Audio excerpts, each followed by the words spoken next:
2. आधुनिक भारतीय इतिहास लेखन के महत्वपूर्ण उपागम। इतिहास लेखन, हिस्टोरियोग्राफी, इतिहास का ऐतिहासिक लेखन या ऐतिहासिक व्याख्या है। नवीन प्रमाणों के साथ या मौजूदा प्रमाणों की नवीन व्याख्या अथवा स्पष्टीकरण सहित अतीत की एक नई समझ प्राप्त की जा सकती है। व्यापक रूप से आधुनिक भारत के इतिहास के 4 उपागम हैं। 1. औपनिवेशिक, 2. राष्ट्रवादी, 3. मार्क्सवादी एवं 4. अधीनस्थ, उपाश्रित। हालांकि इतिहास लेखन के 2 अन्य उपागम संप्रदायवादी एवं कैम्ब्रिज भी हैं। औपनिवेशिक उपागम। औपनिवेशिक उपागम या इतिहास लेखन का प्रयोग 2 अर्थों में किया जाता है। एक औपनिवेशिक देशों के इतिहास से संबंधित है, जबकि दूसरा ऐसे कार्यों को संदर्भित करता है जो प्रभुत्व की औपनिवेशिक विचारधारा से प्रभावित थे। औपनिवेशिक अधिकारियों द्वारा। औपनिवेशिक अधिकारियों द्वारा औपनिवेशिक देशों के बारे में किया गया लेखन कार्य प्रभुत्व की इच्छा एवं औपनिवेशिक शासन के औचित्य से संबद्ध था। अधिकांश ऐतिहासिक लेखनों में पश्चिमी संस्कृति एवं मूल्यों की प्रशंसा तथा व्यक्तियों का महिमामंडन किया गया, जिन्होंने औपनिवेशिक साम्राज्य को स्थापित किया था। जेम्स मिल, mount Stuart Elphinstone, Vincent Smith एवं अन्यों द्वारा लिखा गया भारत का इतिहास औपनिवेशिक उपागम के उचित उदाहरण हैं। इस प्रकार के वर्णन में भारत को अवरुद्ध समाज, पिछड़ी सभ्यता एवं सांस्कृतिक रूप से निकृष्ट दिखाया गया है, जबकि ब्रिटेन को उत्कृष्ट सभ्यता एवं उन्नत विज्ञान एवं प्रौद्योगिकी वाले देश के रूप में महिमामंडित किया गया है। राष्ट्रवादी उपागम। राष्ट्रवादी उपागम का विकास औपनिवेशिक उपागम से सामना करने और प्रत्युत्तर देने के रूप में हुआ। यह भारतीयों और उनके ऐतिहासिक अभिलेखों की औपनिवेशिक झूठी निंदा के सम्मुख राष्ट्रीय आत्मसम्मान के निर्माण का एक प्रयास था। भारतीय इतिहास के राष्ट्रवादी उपागम को ऐसे उपागम के रूप में विवेचित किया जा सकता है जिसने राष्ट्रवादी भावनाओं को बढ़ाने में योगदान दिया और धार्मिक, जातीय, भाषा या वर्गीय भेदभाव के विरुद्ध लोगों को एकजुट किया। राष्ट्रवादी उपागम मुख्य रूप से भारतीय इतिहास के प्राचीन एवं मध्यकालीन युग का वर्णन करता है, जो स्वतंत्रता प्राप्ति के पश्चात अस्तित्व में आया। Dadabhai Naoroji, MG. Ranade, GV. Joshi, RC. Dutt, KT. Telang, GK. Gokhale एवं डी.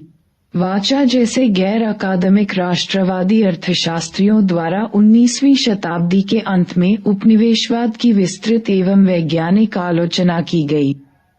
सखाराम गणेश देहस्कर ने 1904 में बांग्ला में प्रकाशित अपनी पुस्तक देशक कथा के माध्यम से नौरोजी एवं रानाडे के विचारों को प्रचलित किया।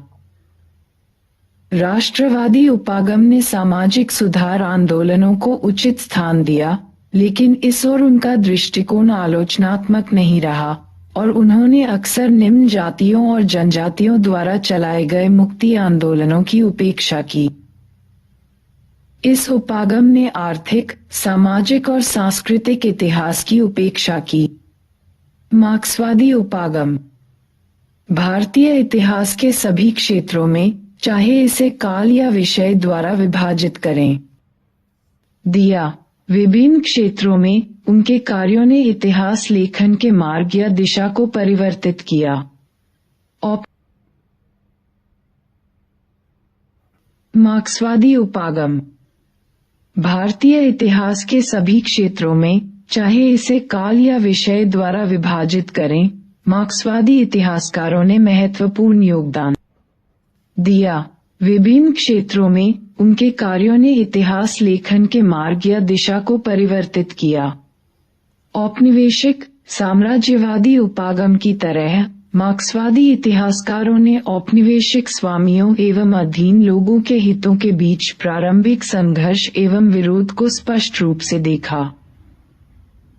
वे भारतीय समाज के विभिन्न वर्गों के लोगों के बीच अंतर्विरोधों के प्रति भी पूरी तरह से सजग थे। हालांकि उनमें से कुछ, विशेष रूप से रजनी पामदत्त, प्रारंभिक साम्राज्यवादी विरोधी संघर्षों तथा द्वितीय अंतर्विरोधों के उपचार को समन्वित करने में पूरी तरह असफल रहे और उन्होंने औपनिवेशिक विरोधी संघर्ष को वर्ग या सामाजिक संघर्ष से संतुलित करने का प्रयास किया। अधीनस्थ, उपाश्रित, उपागम। अधीनस्थ या उपाश्रित उपागम शीर्षक ऐसे विवरणों की श्रृंखला है जिसे शुरू में रंजीत गुहा के संपादकत्व में प्रकाशित किया गया। अधीनस्थ उपागम की शुरुआत मौजूदा इतिहास लेखन के आलोचक के रूप में 1980 के दशक में हुई। अधीनस्थ उपागम ने स्पष्ट किया कि भारतीय इतिहास लेखन की सभी परंपराओं का झुकाव अभिजात्य वर्ग की तरफ है, अतः ये पक्षपाती हैं। अधीनस्थ, उपाश्रित इतिहासकारों के दृष्टिकोण से औपनिवेशिक काल में भारतीय समाज में मूलभूत विरोध एवं संघर्ष एक तरफ कुलीन, भारतीय एवं विदेशी दोनों, और दूसरी तरफ उपाश्रितों के बीच था, न कि उपनिवेशवाद और भारतीयों के बीच। वे विश्वस्त हैं कि भारतीय कभी भी एक साझा साम्राज्यवाद विरोधी संघर्ष में एकजुट नहीं हुए थे। इसके बावजूद वे मानते हैं कि दो भिन्न आंदोलन या धाराएं थीं, एक उपाश्रितों की वास्तविक साम्राज्यवाद विरोधी धारा और दूसरी कुलीनों की झूठी राष्ट्रीय आंदोलन धाराएं। कुलीन धाराएं भारतीय राष्ट्रीय कांग्रेस के आधिकारिक नेतृत्व में कुलीनों के बीच शक्ति के लिए संघर्ष करने वाले झुंड से थोड़ा अधिक थीं। संप्रदायवादी उपागम। संप्रदायवादी स्कूल के मतानुसार भारत का मध्यकालीन इतिहास हिंदू मुस्लिम मतभेद एवं संघर्ष की एक लंबी कहानी थी। हिंदू और मुस्लिम स्थायी रूप से शत्रु समूहों में विभाजित थे, जिनके आपसी संबंध कड़वे, शत्रुतापूर्ण, विरोधात्मक एवं अविश्वासी थे। यह विचार न केवल इतिहासकारों के लेखन में प्रतिबिंबित हुआ अपितु सांप्रदायिक राजनीतिक नेताओं के हाथों में आकर इसने अधिक उग्र एवं विषाक्त रूप ले लिया। यह विचार प्रचारित किया गया कि मध्यकालीन भारत में मुसलमानों ने शासक वर्ग का निर्माण किया तथा हिंदू शासित, अधीन एवं पराधीन थे। कैम्ब्रिज स्कूल उपागम। कैम्ब्रिज संप्रदाय स्कूल का मत है कि औपनिवेशिक शासन के अधीन मूलतः विरोध साम्राज्यवाद और भारतीयों के बीच नहीं था, अपितु भारतीयों के बीच था। इसके अतिरिक्त कैम्ब्रिज स्कूल के इतिहासकार कहते हैं कि भारतीय राष्ट्रवाद औपनिवेशिक शोषण के विरुद्ध भारतीयों के संघर्ष का परिणाम नहीं था, अपितु ब्रिटिश शासकों द्वारा प्रदत्त लाभों को प्राप्त करने के लिए भारतीयों के बीच के संघर्ष का फल था। राष्ट्रीय आंदोलन के नेता महान विचारों से प्रेरित नहीं थे, बल्कि उसके पश्चात मिलने वाले भौतिक लाभों एवं शक्ति से प्रेरित थे। उदारवादी एवं नव उदारवादी व्यारव्या। साम्राज्यवाद उपनिवेशवाद का पुनर्मूल्यांकन 1980 के दशक से प्रारंभ हुआ।